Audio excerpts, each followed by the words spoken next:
is up, everybody. So we're going back and we're looking at the original newspaper articles that were written at the time Teresa Halbach disappeared, at the time Stephen Avery became a suspect and eventually got arrested, and then when Brendan Dassey got involved as well. I wanted to go back and have a look at what was being printed in the media, in the press at the time all of this was initially happening.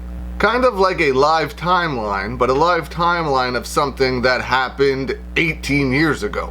And we're going to start off on November the 6th, 2005. This is an article, and I will put them all up on the screen for you. One is from November 6th, 2005, and it's from the Janesville Gazette. It states, woman, ex-prisoner had contact. At this point, sheriff calls it coincidental. Stephen Avery, the Wisconsin man who served 18 years in prison for the rape he did not commit, may have been the last person to have seen a 25-year-old photographer who disappeared late last Monday, a sheriff said. Friends and families fanned out Saturday across Manitowoc County looking for Teresa Halbach, a resident of the St. John area who disappeared Monday afternoon. Halbach, a freelance photographer for car sale advertising, was taking pictures of vehicles up for sale before she vanished, authorities said. Avery, the Two Rivers man who was released from prison in 2003 after DNA evidence exonerated him in the 1985 attack, told investigators Thursday evening that Halbach took pictures of a van he wanted to sell. Avery and another man in the area are the last to have seen Halbach, but it's unclear who saw her last, Jerry Pagel stated. I'm classifying it as coincidental at this time. Just because it's Stephen Avery doesn't mean that he had anything to do with it, Avery told a reporter in Green Bay. I said she was out there for no more than 5 minutes. Investigators came in and looked around and they left. I don't know if I'm a suspect, but as long as I can help, I'll help. Avery's release from prison sparked lawmakers and Governor Jim Doyle to push for a series of changes to the Wisconsin criminal justice system. In September, the Assembly approved the Stephen Avery bill, which would expedite DNA tests that could exonerate prisoners. I wonder if they still do that, or even started doing that. Exonerate prisoners and force police to adopt written policies on using witnesses to identify suspects. Halbach's parents reported her missing Thursday, and Pagel said the disappearance is suspicious. So let's go over this article. It states that just because it's Avery doesn't mean he had anything to do with it. That's what Jerry Pagel is saying. Stephen Avery states initially in this article to reporters that I say she was out there for no more than 5 minutes. And then he states police came in and looked around and found nothing and left.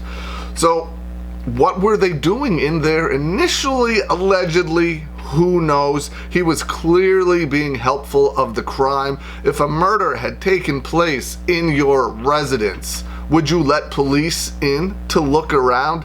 Highly doubtful. All right, let's go on to the next article here. This one states, search warrants executed in disappearance. Search warrants were executed during the weekend after the vehicle of a 25-year-old woman missing since October 31st was found at an auto salvage yard operated by the family of a man who served 18 years in prison for a rape he did not commit. But Jerry Pagel, who is heading the investigation into the disappearance of Teresa Halbach, said at a news conference Sunday that no one has been arrested or charged in the case. Everybody is a person of interest. Stephen Avery is no more a person of interest than anybody else. So that's interesting. Stephen Avery was not arrested. No one was arrested after the initial find of the RAV4 at the Avery Salvage yard. This one is from November 8th, 2005, from the Madison Capital Times. This one's a big article, so I'm just gonna go over the quotes from the people here, and this is the first time Ken Kratz pops up in an article as well. Missing woman's family hopeful. No news is good news. The brother of a missing woman said Monday he believes she is alive as friends and family members continue to search for her after finding her car at a junkyard run by the family of a man who served 18 years in prison for a crime he did not commit. Now this quote is from Mike Halbach. Our hopes are extremely high. We will see her again. We are just looking for answers right now. No news right now is good news. They didn't find evidence of harmful facts. It's good news for us. Now, here's where Ken Kratz comes up in these articles for the first time. Calumet County District Attorney Ken Kratz refused to say Monday whether investigators were focusing on Avery or anyone else. Boy, did that change quickly. Avery sued Manitowoc County over his wrongful conviction, and he has said he fears someone is trying to set him up as a suspect in Halbach's disappearance. Avery said he has nothing to hide. Ken Kratz said investigators have a significant amount of evidence in the case, though authorities released few details about the investigation Monday. He said investigators executed a number of search warrants on the Avery property as well as other areas where Avery's family has a cabin. Some search warrants were issued for properties not connected to the Avery family, he said. Avery's attorney, Walter Kelly, has said he is confident his client has nothing to do with the woman's disappearance. We don't know what happened after she left Avery's. We don't know if she ever left Avery's. We are just praying she's still alive. This article is from the Janesville Gazette, talks about how a missing woman puts man back in news. Police say Avery isn't more of a suspect than anyone else. They also say they haven't ruled him out. Missing woman has Avery on edge. This is from the Madison, Wisconsin State Journal. Exonerated in a rape case, Stephen Avery fears he's being framed for the disappearance of Teresa Halbach. Here we go. A man who served 18 years in prison for a rape he did not commit said Tuesday night he is afraid he is being framed for the disappearance of a Calumet County woman whose car was found at his junkyard run by his family. It's a headache. Everybody's worried about it. They can't sleep. They're so worried. Stephen Avery said of himself and his large family who live in Manitowoc County, mostly in the Two Rivers area. Calumet County authorities are searching for 25-year-old Teresa Halbach. Halbach, a freelance photographer for Auto Trader magazine, was last seen October 31st when she had 3 scheduled appointments for the publication. One of the appointments was at the salvage yard. Investigators on Tuesday discovered evidence that makes them fear for the safety of Teresa Halbach. Investigators were still, this is from the Madison, Wisconsin State Journal as well, investigators were still searching Avery's property Tuesday. Avery sued Manitowoc County and its former sheriff and district attorney for $36 million over his wrongful 1985 conviction. Everybody's taking it pretty rough, Avery said. My mother breaks down. My brother broke down. Rumors are flying. I'm afraid I heard tonight that a cop put her car in the Avery salvage yard. Man, here with this stuff got started almost instantly. I'm afraid I heard tonight that a cop put her car in the Avery salvage yard. The junkyard, his parents' adjacent home, and his trailer remain under control of the authorities, and his parents have not been able to get inside their home for his mother to retrieve her medication. I can't go home. Nobody can go home. They got it all blocked off. I had to borrow a car. They took my car. Where am I going to stay? Where am I going to stay tonight? I don't know. I might stay in the back of the car. Talks about how if Stephen Avery is afraid they'll arrest him in connection with Teresa Halbach's disappearance. His lawyer, Walter Kelly, stated, "That's always in my mind," he said. This one is from the Janesville Gazette. Police find evidence in auto salvage yard. Avery gives DNA sample charged in gun violation. So this is when Stephen Avery was arrested. Evidence from the salvage yard where the woman's vehicle was found last weekend includes some that appears to be human in nature. Jerry Pagel said Wednesday, declining to elaborate. He said the state crime lab could have results from analysis of evidence as soon as today being November 10th, 2005.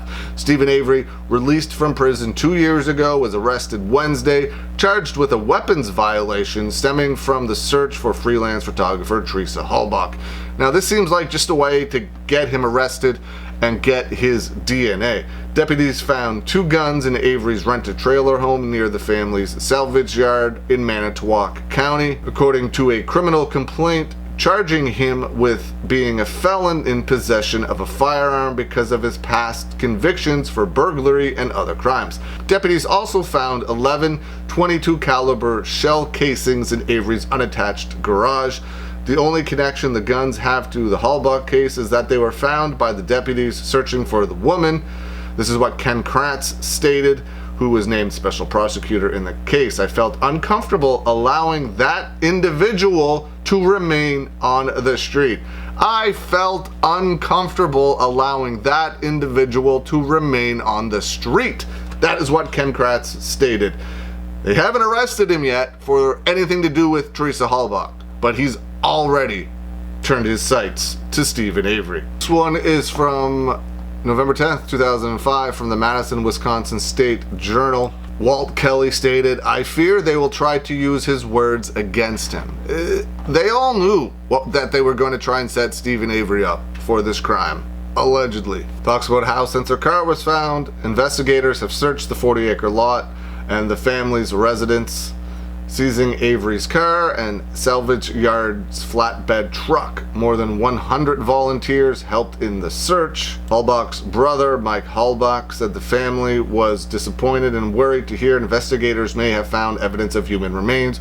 We are definitely hopeful still. At the same time, we understand the reality of the situation. As they find more evidence, our opinion of what happens is slowly changing.